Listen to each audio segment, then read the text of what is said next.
Today, I want to talk about the Nets, the famed Brooklyn Nets with the new Big Three. If you haven't noticed, they have dropped, I believe, 3 straight games and 2 games to the Milwaukee Bucks. Now, first clip I'm gonna go to tonight is of Steve Nash post game. As we all know, Steve Nash is the coach. He's in the Steve Kerr role this year with a whole bunch of incredible players, and he has to try to figure it out. But I'm gonna play this clip from him post game, see what you guys think, and then we'll kind of break down what he said in his post game interview. So let's check it out.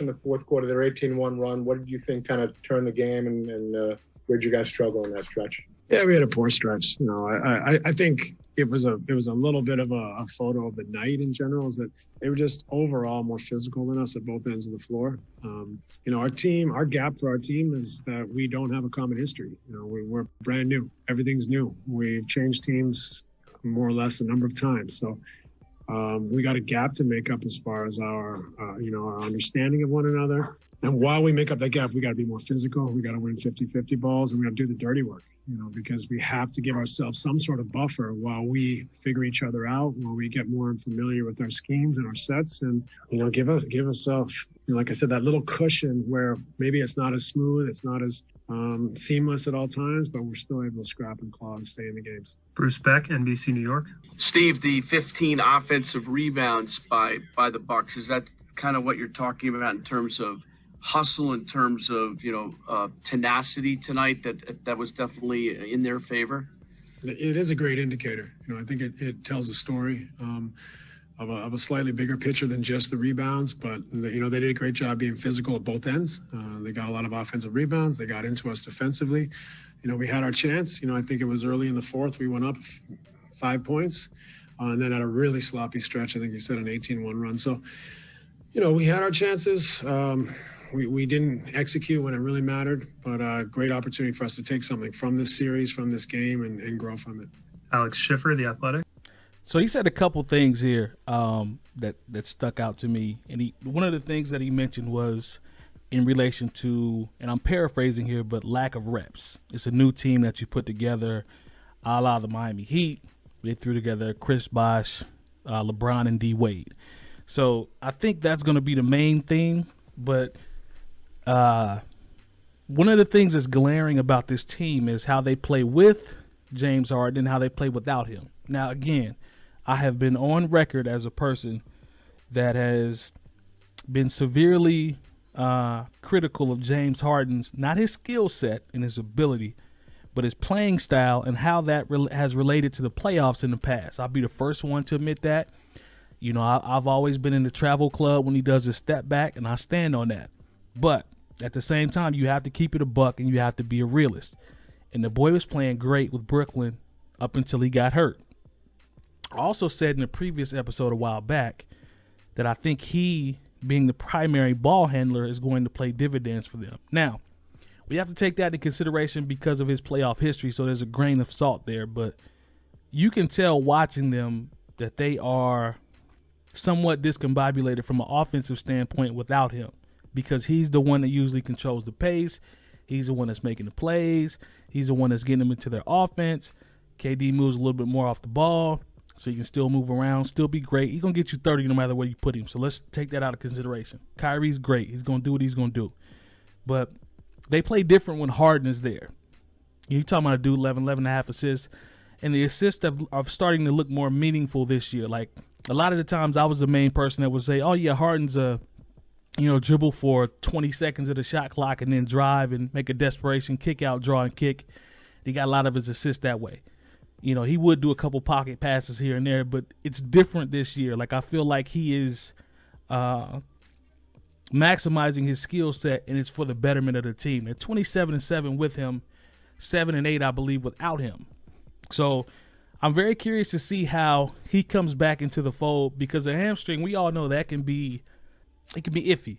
He could pull it. I'm not on whatever. I'm not wishing for him to get injured, but I'm saying one quick move and he could tweak that thing or aggravate it, we'll say. So I'm curious to see how he comes back and how he looks, because I feel like they'll be more settled in on the offensive end in terms of the flow and how they run their offense. But watching these last two Milwaukee games, I got to be honest, man. Giannis is a guy that I think, he's a great player. I can't take his accolades away from him, but he's always left me with something that's desired. Like, I've always needed to see him, elevate his play in the playoffs. That's one of the things that, it's been a knock on him. But the boy is playing good this year, man, and he looks determined and he looks focused, especially in these last two games. Like, you got to give credit where credit is due. This looks like a different Giannis now. Let me. That's the operative word, is now. He looks like a different Giannis right now. Like, he looks focused, he looks locked in, he looks aggressive. Like, everything that KD was throwing at him, he gave it right back. And you can talk about skill set, you can talk about inability to do this, inability to do that. But at the end of the day, he averaging 40, 11, and 5 against Brooklyn. So something has happened. If you notice, Steve Nash also mentioned size in that clip. Talked about the interior.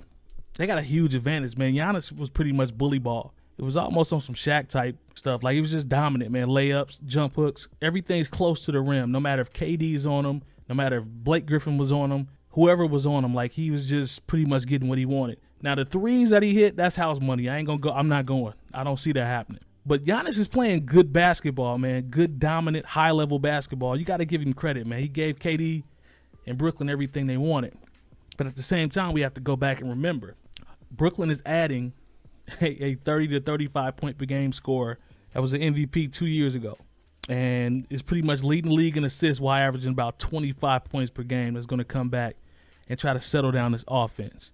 Another matchup that could be paid attention to is Holiday and Kyrie.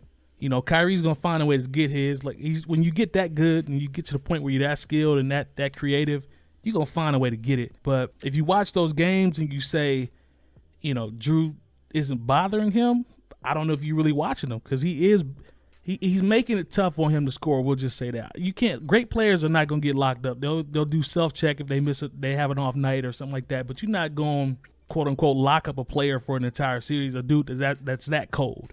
But I do think he bothers him. I do. I'll be honest. I do think he bothers him. When Harden comes back, I just don't know what the dynamic is and how that's going to change it, because right now Brooklyn looks like they're going through the motions until he gets back. My question is that going to linger when it's time for the playoffs? Because, if you saw The Education of Sonny Carson, the classic movie, the Mobb Deep clips and Who You With, the Hawk Sucker and all that. If you saw that movie, there was a clip in there where they said, we be too cool, we going to lose. So just be careful. If I'm Brooklyn, I'll be real careful with how I approach things, because you only giving Milwaukee confidence, But I'm going to play a clip from First Take as well, because a lot of people are saying this is a blip. It's not a trend. There's nothing to be worried about. But Harden is the X factor, man. If he comes back and he's locked and loaded, I think they're going to take off and go right back to what they were. I'll be honest with you. But if he's hampered, it's going to be very curious. I'm very excited to see, how they get through the playoffs. It'll be it's going to be very interesting to see how they play in jail, because they had it rolling. But when he got hurt, like I said, they're 7-8 without him. And as for the matchup, a lot of my social media pages, I've been seeing matchups. They were saying Kevin Durant on Twitter. And, as I watched some of the clips, he was 1 for 6 in the fourth quarter. He had, I believe, that's not going to cut it. If this is the best player in the world, and, everybody tells me, oh, man, he's the most skilled, and he's got the full offensive repertoire, and oh my God, just all the handles and all that. I'm like, that's cool, and it's also accurate. But what did that get you in the fourth quarter of the night? And you know what it left me doing in the fourth quarter? As I watched the clips, it had me asking myself, and it had me asking KD, boy, stop. I said, first of all, boy, stop. When one of my dudes told me KD was killing, and I said, what about the fourth quarter? Again, my response was, boy, stop. But when I saw the clips and the replay of the game, it had me asking, what you gonna do? What you gonna do?